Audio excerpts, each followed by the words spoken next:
At this time, I'll call the January 16th, 2024 County Council meeting to order. I want to welcome everyone who's here with us tonight.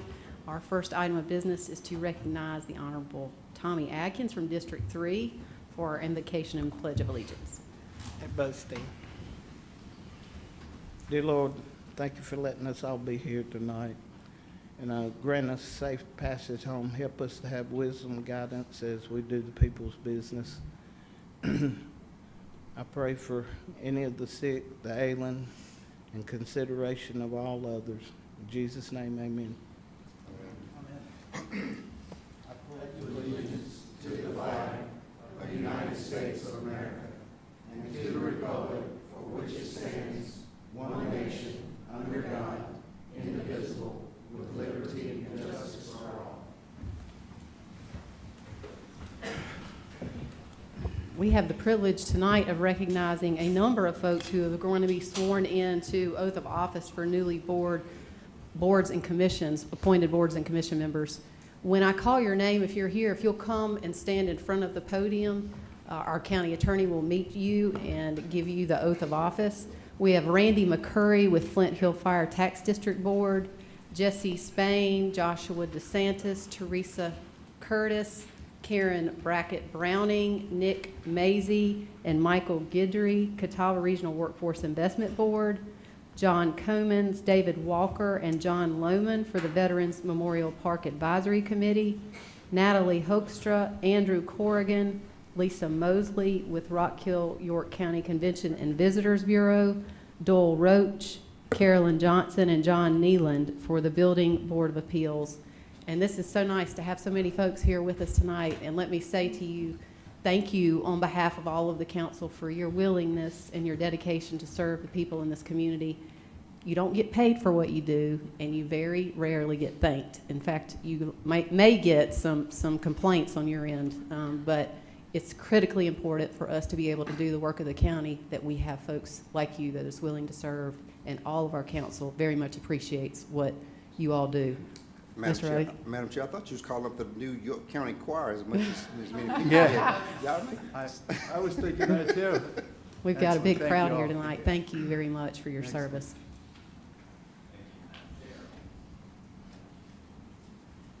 New appointees, thank you for your service to York County. I echo those sentiments, and I am charged with administering the oath of office. So if you would each raise your right hand, please, and repeat after me. Do solemnly swear that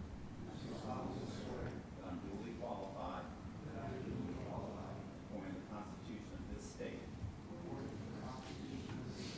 to exercise the duties of the office to which I have been appointed. And that I will, to the best of my ability, discharge the duties thereof, and preserve, protect, and defend the Constitution of this state, of the United States. So help me God. Congratulations. Thank you. Thank you.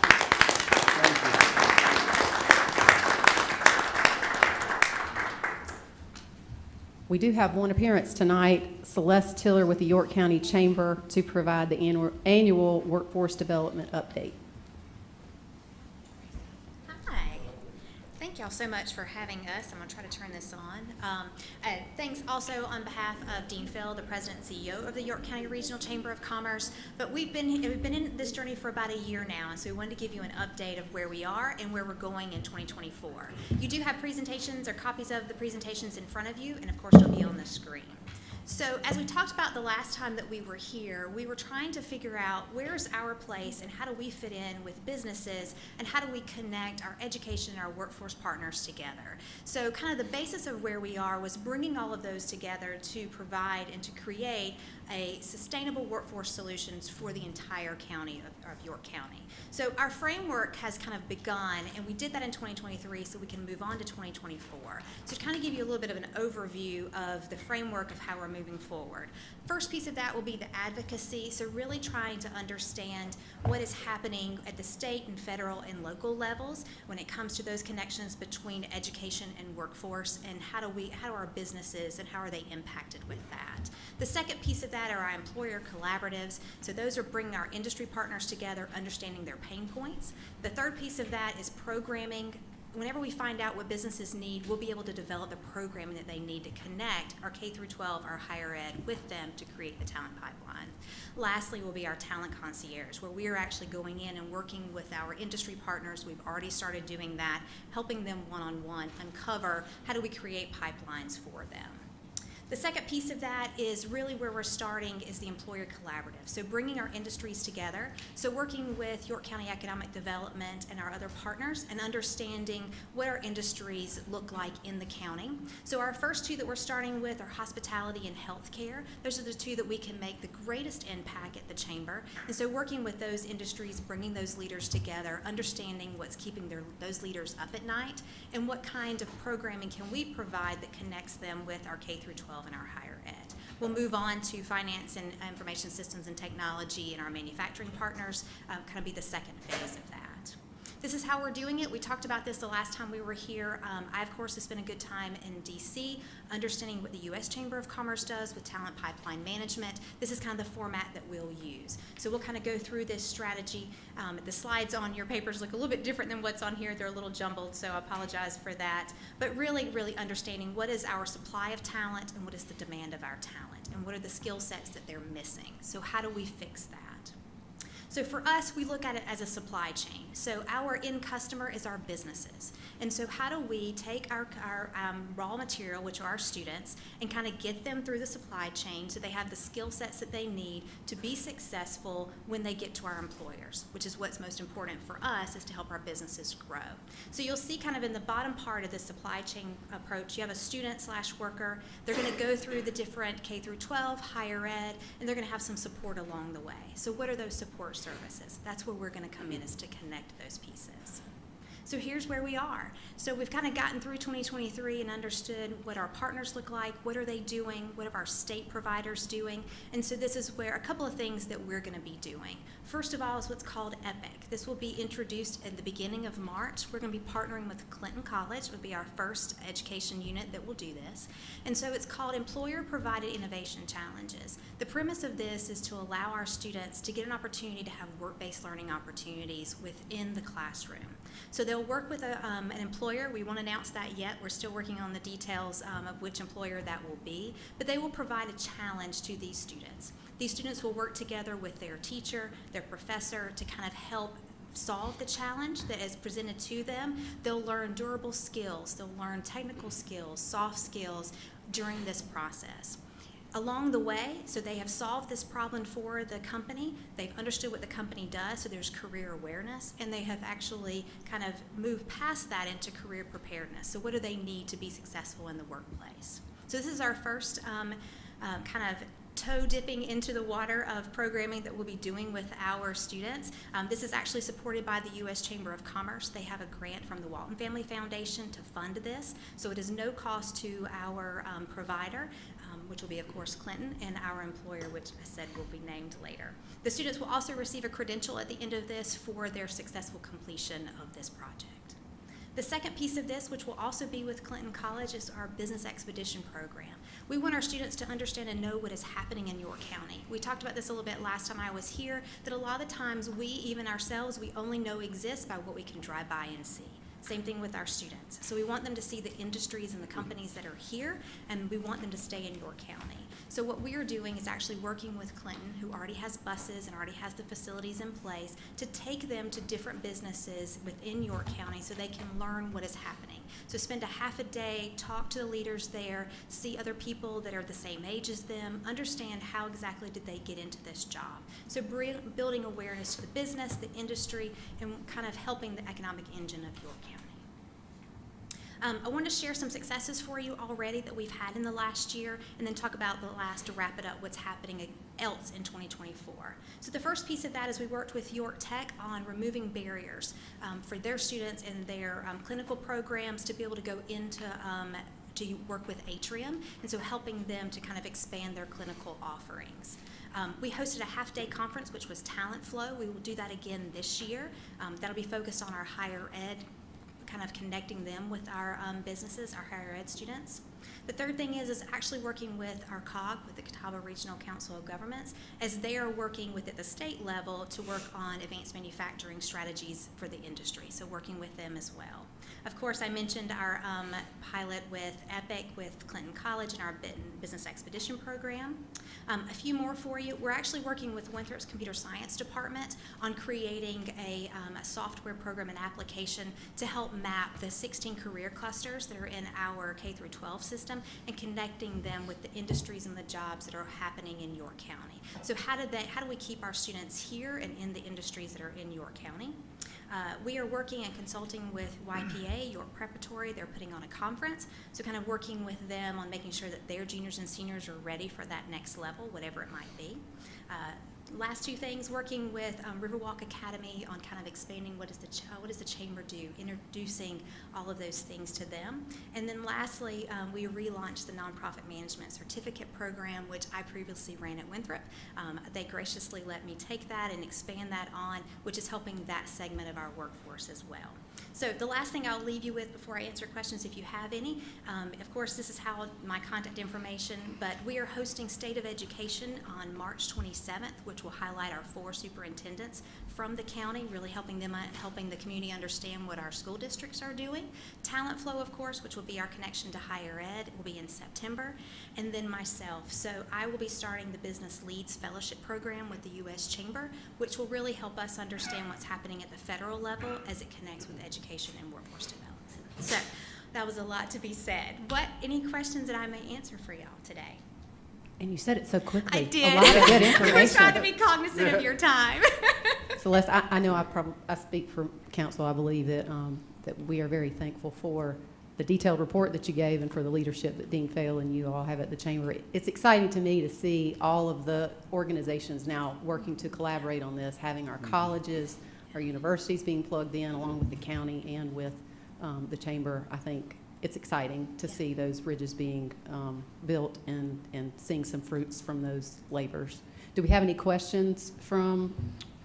I'd like to add to your comments right quick. So I've been a member of the chamber since I opened my business in 1990, and I would say that, Dean, compliments to you when you came back to York County from Lancaster to help the chamber evolve, and it has evolved.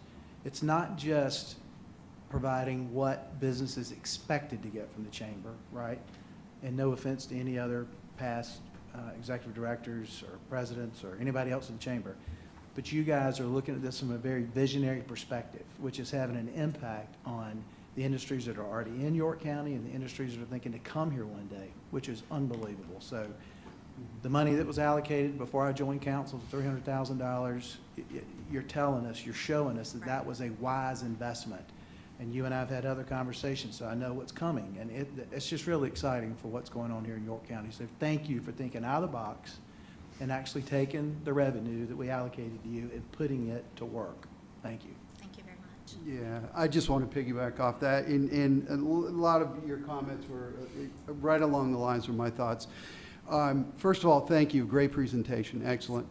The work that y'all are doing is amazing. And what we're, as we move forward from an economic development, we're seeing this whole metamorphosis going on from identifying need to training to bringing in businesses based on the ability to have a talent pool ready for them. So it's a cyclical process, but it's working. And so I appreciate what you guys are doing. I think that we got a lot of exciting things to come in the near future, and looking forward to exciting news as we go along. Yeah. Thank you, guys. Thank you, of course. Good job. Thank you very much. Thank you very much. Thank you. We appreciate you being here.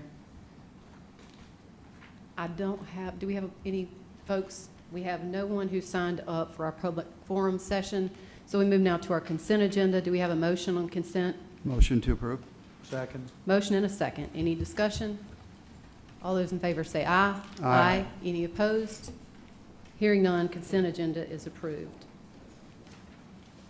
We move now to our first public hearing for council. That is found on page 6 of the agenda.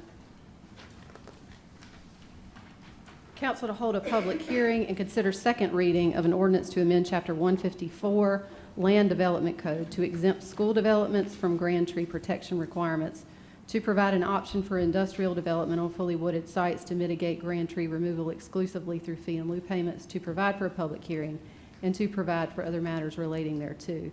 Is there anything from staff before we open up the public hearing? Okay. At this time, is there anyone here who wishes to speak against? Is there anyone who wishes to speak in favor? If you want to speak, if you'll come forward and give your name and address before providing comments. Good evening, John Gossett, 5717 Lake Wiley Road, Lake Wiley, South Carolina. First of all, I'd like to thank the council for addressing this. This was something that definitely needs to be addressed. This exemption, I feel, should have been put in place all along. So for the council to address it now, to correct it, a lot of us are very grateful for that. So thank you for that. I would like to offer two suggestions for council to consider. One of them is along the same lines as the school. We all know why the school exemption is being looked at, because it's taking money from the taxpayers that was earmarked for our kids' education. But I would submit that that should apply to anything that's taxpayer funded. Let's just use the animal shelter as an example. You're looking for a place to build a new animal shelter. You know, somewhere it's going to be $16 million animal shelter to get built. You secure a piece of property, be it for the animal shelter, be it for a satellite county office, whatever it may be, but it's a county facility, and there's trees on it, and they got to be cleared because you got to build there. Well, if the county then has to do like what the school districts are having to do to mitigate and write a check to the Grand Tree Fund or whatever it is at the county level, where's that money coming from? Same place it's coming from for schools. It's coming from us, the taxpayers. So ultimately, we're the ones that are, you know, getting the bill. We're the ones that are paying for that. It's not like a developer coming in and you're trying to encourage the developer to do something to save trees. In this case, we, the taxpayers, are the ones that are getting stuck. We're getting penalized, however you want to look at it. So my view is if it's taxpayer funded, be it the school, be it a county facility, anything that is taxpayer funded, that exemption should apply to that. It should be an umbrella, because you're trying to protect the taxpayers and not penalize us for something that we have no control over. Because if you pay out a bunch of money for the Grand Tree thing and then you run short, well, you go back and reach in our pockets for more. So it's just a circle that I just think is unfair to the taxpayers. The other thing I'd like to offer for consideration is the definition of Grand Tree. I've got a good bit of experience with pine trees because we got a couple hundred acres that we grow timber on. So we got several decades of knowledge with pine trees. Pine trees, in my opinion, are not quote unquote grand trees. The thing that's grand about a pine tree is how much lumber you're going to saw out of that tree, because that's what they are. I look at pine trees as lumber that hasn't been harvested yet. It's like a crop. I've been on military reservations that have thousands of acres of pines. I've been on public land. We've got our land. Sooner or later, those pines are harvested like a crop. And, you know, to treat it as, for the Grand Tree ordinance is to protect canopy. Well, a pine tree, generally speaking, doesn't provide a lot of canopy. It's by design trunk to saw lumber out of. The limbs are at the top, and they don't make a lot of canopy. But that creates a problem. Pine trees standing alone are a hazard for wind and ice. And let me, generic question not to be answered, just put it to the council. How many people here, or in the audience for that matter, want a big pine tree close to their house, 30, 40, 50 feet from your house? Nobody. And we all know why. They don't have a great root system to begin with, but they're also susceptible to a couple of diseases I got a list of them here, but I won't read them, and pests that, generally speaking, the southern pine beetle, then there's weevils, nematodes, moths, there's several insects that target pine trees. They don't target oaks or poplars or anything like that, they target pine trees. Pine tree is a coniferous tree. Well, that's pines and cedars, generally speaking, around here. If a cedar tree falls on your house, what's going to happen? Not a lot, because they may, generally speaking, they're big poofy trees, and they just kind of wind up leaning up against your house.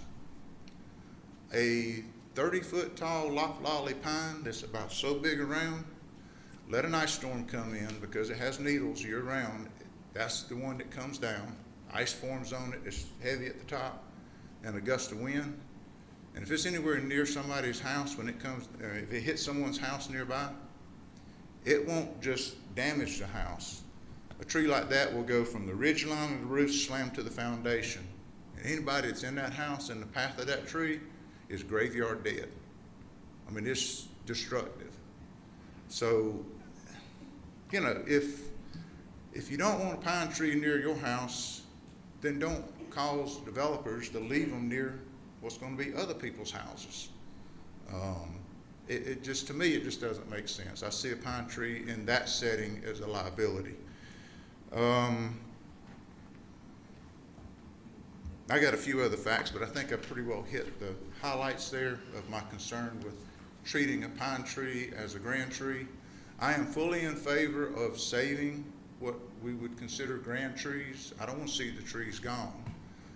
You know, we're talking trees that produce food for the wildlife, be it nuts, berries, whatever, creates a big canopy. A lot of your hardwood trees create cavities for wildlife to nest in. But your pine tree is not in that category. So I just don't see a pine tree as a grand tree. So again, thank you for addressing this topic tonight, and that concludes my comments. Thank you, sir. Is there anyone else who wishes to speak in favor?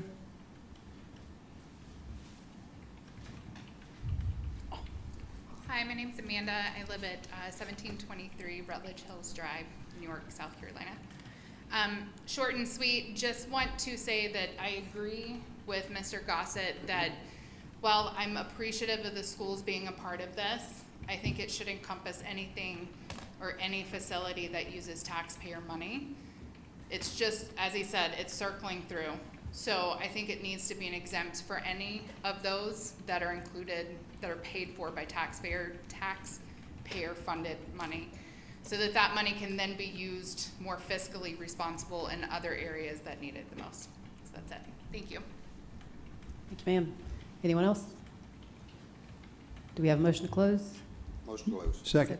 Motion and a second to close public hearing. Any discussion? All those in favor say aye. Aye. Any opposed? Hearing none, the public hearing is closed. Do we have a new motion? Yes, a motion to approve with an amendment to add on to exempt not only schools but government buildings as part of the amendment. I'll second that. Motion and a second. Do we have discussion? Mr. Yeah. Roddy? I like Mr. Gossett's terminology. He said county facilities, but are we going to broaden this to municipal facilities? Well, I think That would be any government. government building. Is that, Right. are we picking Yeah. the right terminology? Yeah. Well, municipal doesn't, we don't make their ordinances. Right. So Right. it's it all would- county. Right. Yep. Yeah, good point. Yep. Stand to be corrected on that comment. Mr. Roddy? I'll keep reminding you. Thank you. I'll I just know say, you will. I appreciate those comments as well, and over the last several years, I've had more conversation about trees than I ever saw myself being a part of in all of my close to 50 years. I have a birthday coming up, but it's been an eye-opener, just going through some of this discussion, hearing what affects the real world, from developers to home buyers to homeowners to just anybody individually trying to do something in our great county. Certainly, I would like to ask our staff, what, if any, situational scenario would we classify a pine tree as a grand tree? Are grand trees being spelled out specifically by their type or just the size? So currently in the ordinance today, if you have a loblolly or shortleaf pine, it's a grand tree if it reaches 32 inches diameter breast height. So it has the highest threshold to meet versus any other species of tree, which comes up to 24 and smaller for some other species. The longleaf pine, though, would fall under that 24-inch category. So it's a different, hardier species than the loblolly and the shortleaf pine. So would any of those that we could deem a grand tree, or any of those type trees being used as harvest type trees, or what Mr. Gossett said, have been planted for the specific purpose of being harvested? Because I know where I work at, we use a lot of wood, we use pine trees. I don't know the exact type that we prefer over the ones that we don't, but I know we work with land developers who harvest trees, and I can't imagine someone having to replace something that was planted for the purpose of being harvested to use for a commercial type product. Yes, so any tree that's been planted specifically for agricultural purposes, silvicultural purposes, they're planted to be harvested for timber.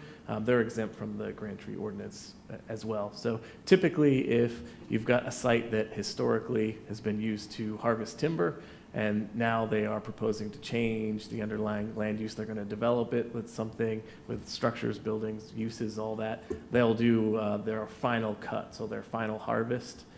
So they won't have to abide by the Grand Tree regulations for any of the planted timber species. So my last question, so in your professional opinion, we shouldn't have to specify anything dealing with any type of pine? You think our ordinance is good to where that won't entrap someone that's possibly developing a piece of property, and we go out and find a 32-inch, we say, wait a minute, you're gonna have to replace this because you're building a house, you're building a commercial site. What do you think about those comments that just was made? Well, I understand some of the comments there. A couple of caveats to think about. So the ordinance already stipulates that a tree needs to be in a healthy condition in order to meet the definition of grand. So if it's unhealthy and is likely to fall, an arborist can state this is an unhealthy tree, it's likely to cause damage, then it's not even considered a grand tree by definition in our ordinance today. Additionally, 32 inches is a pretty sizable pine tree, so you're not going to get a whole lot that reach that diameter. All right, thank you. Any other discussion? All those in favor of the motion say aye. Aye. Any opposed? Hearing none, motion carries unanimously. We move now to our second public hearing item. Council to hold a public hearing and consider second reading of an ordinance to amend Chapter 155 zoning code to modify the minimum separation between tattoo and body piercing establishments and other uses and districts, to provide for a public hearing and to provide for other matters relating thereto. Is there any report from staff before we open the public hearing? Okay. Is there anyone here who wishes to speak against? Is there anyone here who wishes to speak in favor? Move to close. Second. Motion and a second to close public hearing. Is there any discussion? All those in favor say aye. Aye. Any opposed? Hearing none, public hearing is closed. Do we have a new motion? Move to approve. Second. Motion and a second. Any discussion? All those in favor say aye. Aye. Any opposed? Hearing none, motion carries unanimously. We move now to our old business item, rezoning action. Consider second reading, case number 23-23, tax map number 692-000042 and 074 to rezone from UD to LI, 2.5 acre portion in District 5. Motion to approve. Second. Motion and a second. This is my district, and I will say there was a couple of citizens who showed up to ask some questions, and they had some concerns.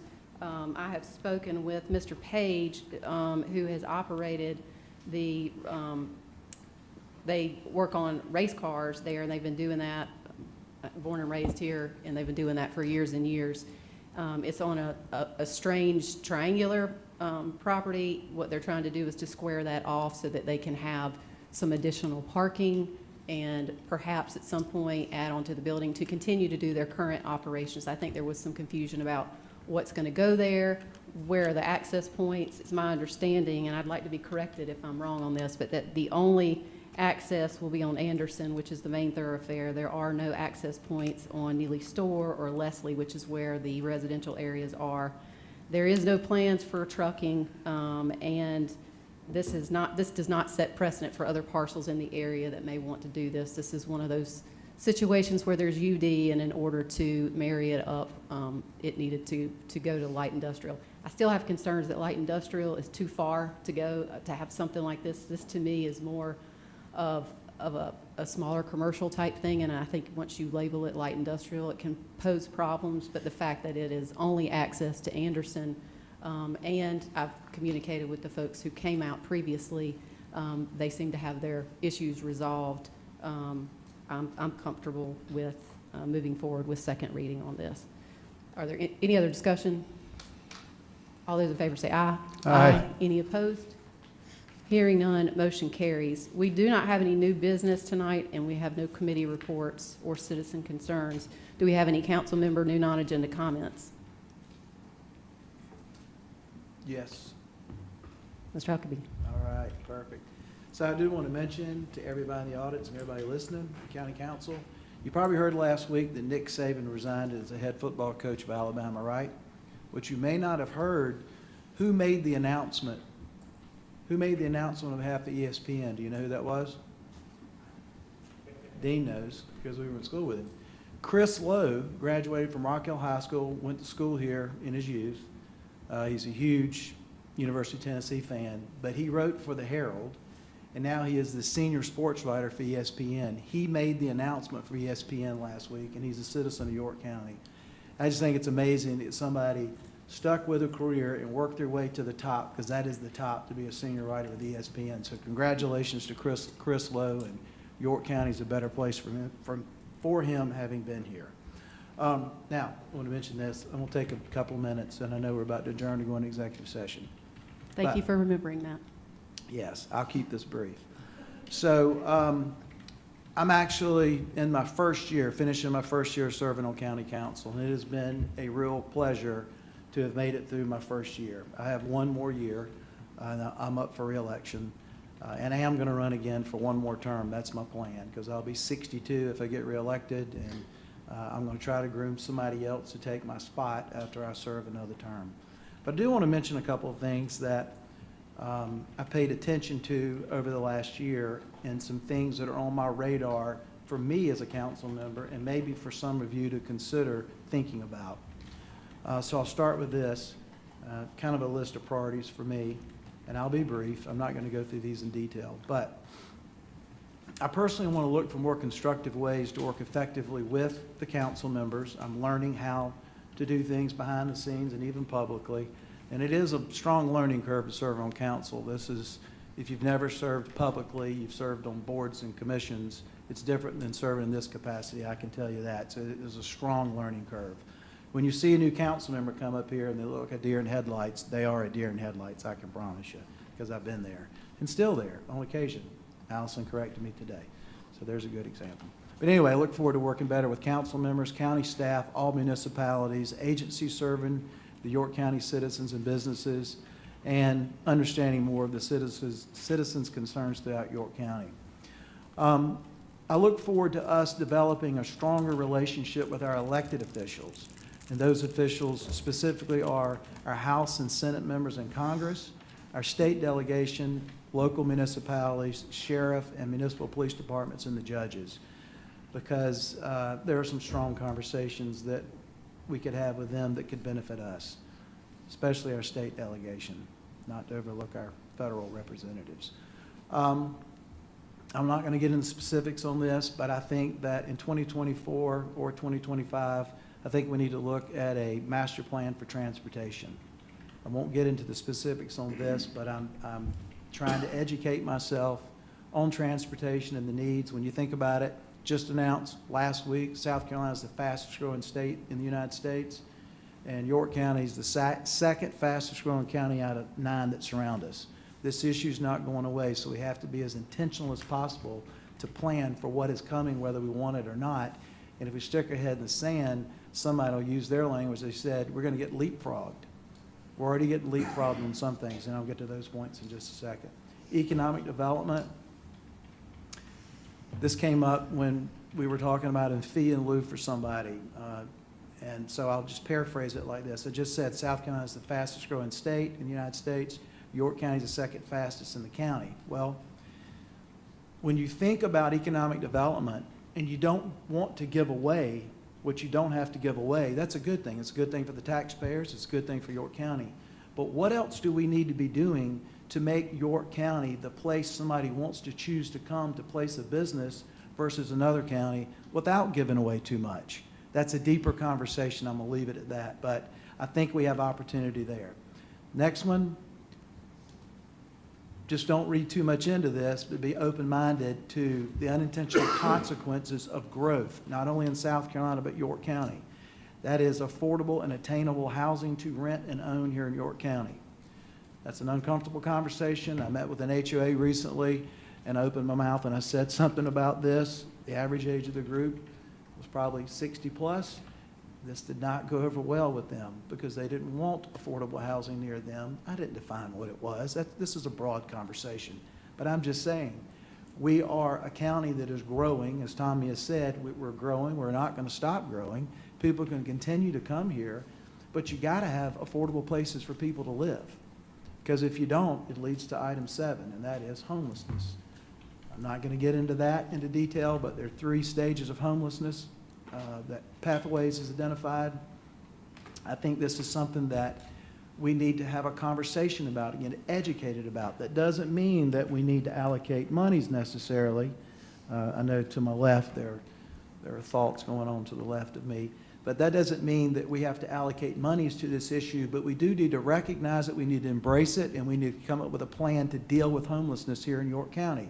Otherwise, we can stick our head in the sand and the problem could potentially get worse. And it does cost us, whether you ignore it or not. Ask the Sheriff's Department. Mental health. We can all agree that since COVID, mental health has taken a turn.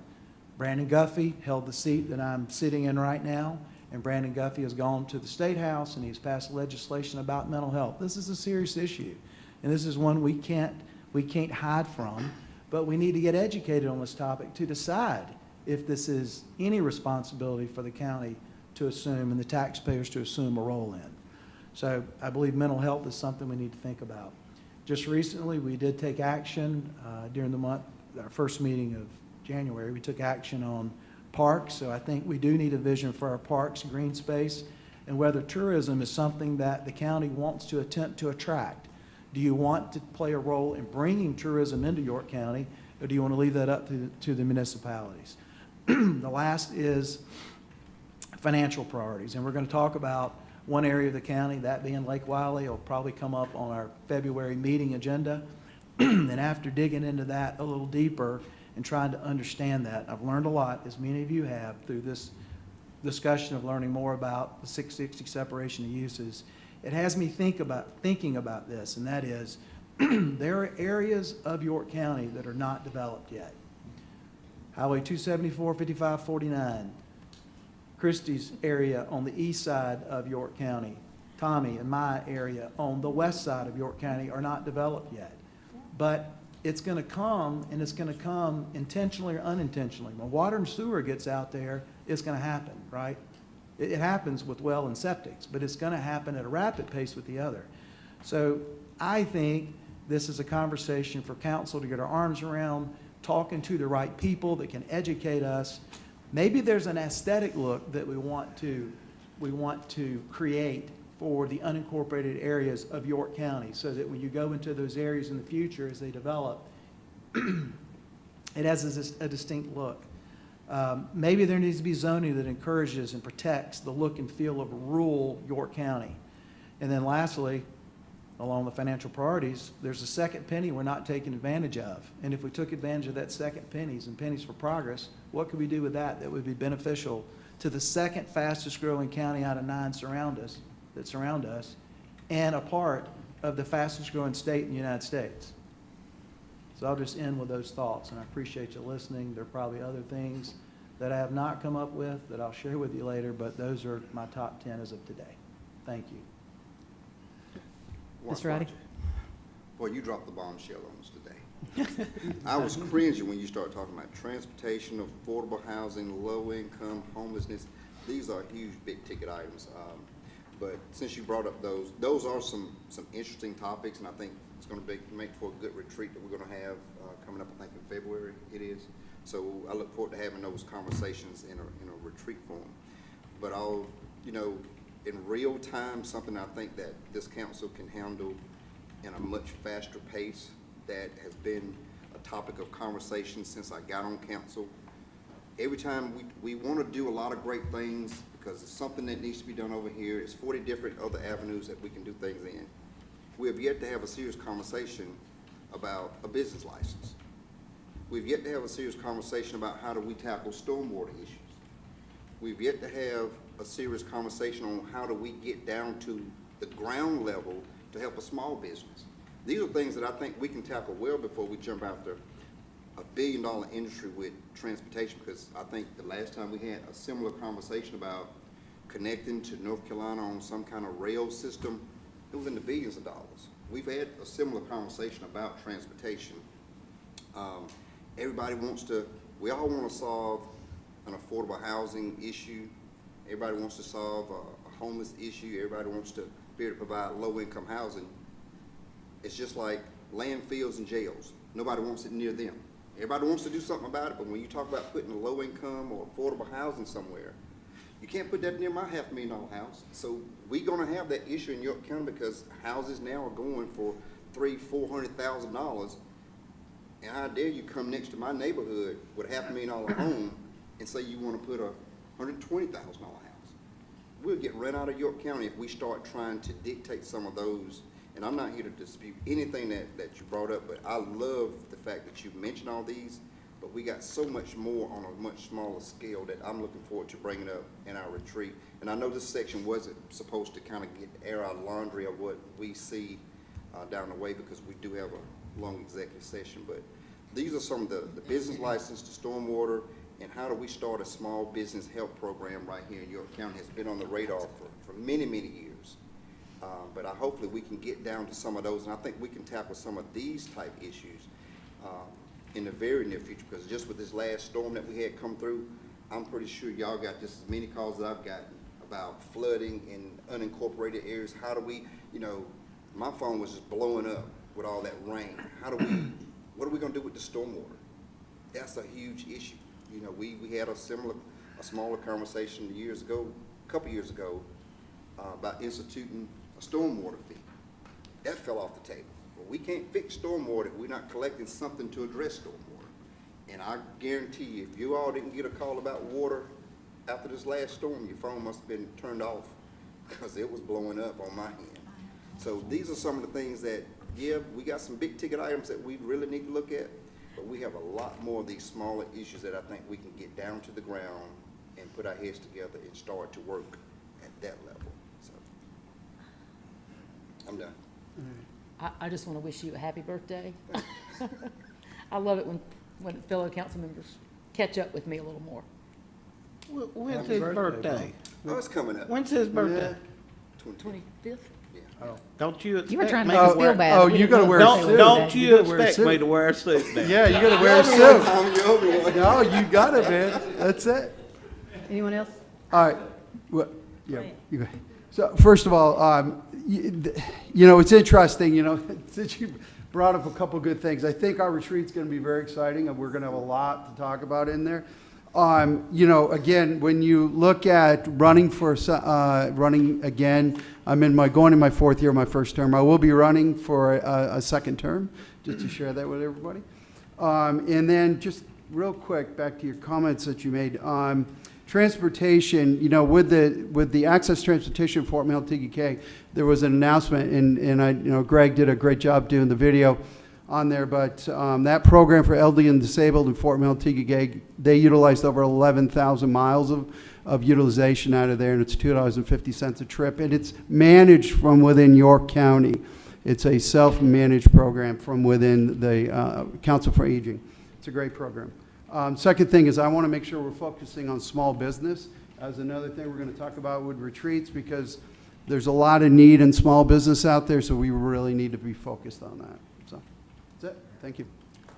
Okay, my comments are circled around the storm and the fact that my phone did blow up with pictures in Regent Park. The house that we saw a couple of months ago, that a boat had to come up and get the folks out, that house flooded again. And it was new owners, and they did have flood insurance, which was awesome. But I do want to shout out to Regent Park residents who have rallied around this family. It is really special to see a community come together, and particularly I tried to get down the street, hopped out. This mom and her little boy and a dog were standing in a garage with a river flowing by them, and we were trying to, you know, get them some help. So it's that area is in need, and so when we talk about big projects, we cannot forget what a lot of us ran on, and that's infrastructure, and areas that have really just been ignored or does not have the support with situations that we have. And we talked about a 100-year floodplain. I think that was maybe a 5-year floodplain. I don't know. But it was not that long ago when that house flooded. So anyway, they made it through, and thank you, residents of Regent Park, for pulling together. I ain't got a whole lot to say other than what Watson Button was talking about. I would like to urge constituents, I guess you'd say, for all of us in the district to understand that a lot of times everyone's ability, will, or whatnot is not the same. Everybody don't like the same thing, and everybody's pocketbook surely is not the same. And a lot of times that should be took in consideration instead of jumping the gun on a lot of the calls and whatnot that we get. Some grace we need to extend to one another. Wow, it's exciting to hear all this ambitiousness coming out of council, and I can't wait to see the enthusiasm when we have all these workshops and committee meetings that are associated with some of these big ticket items that council wants to tackle. I do want to bring up a couple of things. At the last meeting, we talked about the solid waste management plan. My understanding from staff is that if we are due to update that, that will be coming up in this year's budget.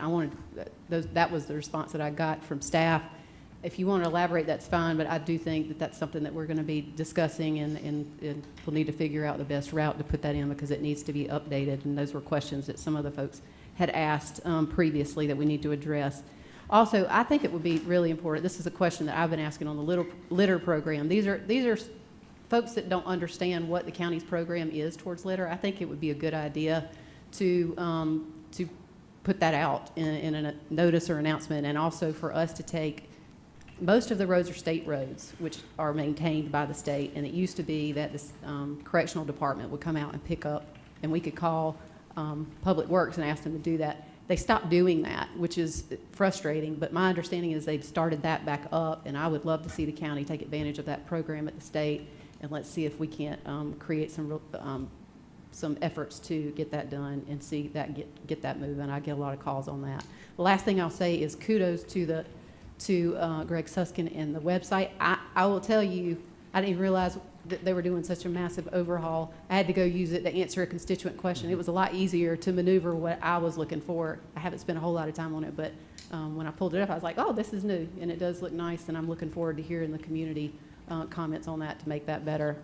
I think everybody talked tonight, so do we have a motion for executive session? Yes, we do. Personal matter, county manager search, receipt of legal advice, litigation update. We're going to move into executive session for those items. Do we have a second? Second. Motion and a second. Any discussion? All those in favor say aye. Aye. Any opposed? Hearing none, we will move straight into executive session.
We are out of executive session. No action was taken. Do we have a motion? Motion to adjourn? Second. Second. All in favor, say aye. Aye. We are adjourned.